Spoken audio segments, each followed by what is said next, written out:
वो इसी तरह लग रहा है, मैं बार बार यही बोल रहा हूँ कि ऑस्ट्रेलिया खेल रही। এরা বাংলাদেশ নাম যেন অস্ট্রেলিয়া খেলছে। বাংলাদেশের বিপক্ষে পাকিস্তানের দুর্দশা দেখে লাইভে এসে পাকিস্তানের সাবেক ক্রিকেটার আহমেদ শেহজাদ পাকিস্তানি খেলোয়াড়দেরকে ধুয়ে দিলেন। দর্শক, পাকিস্তানের বিপক্ষে 2 ম্যাচের টেস্ট সিরিজের প্রথম ম্যাচে দুর্দান্তভাবে 10 উইকেটে জয় তুলে নেয় বাংলাদেশ। এরপরে দ্বিতীয় টেস্টেও বাংলাদেশ যেন জিতেই গেছে।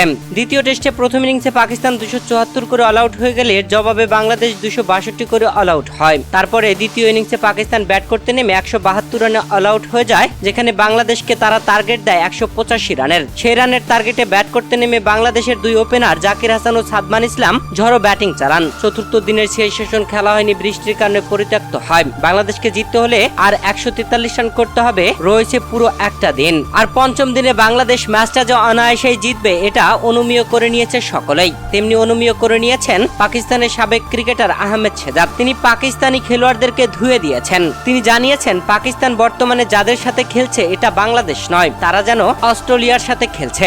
বাংলাদেশ শেখাচ্ছে কিভাবে দৃষ্টিনন্দন খেলা খেলতে হয়।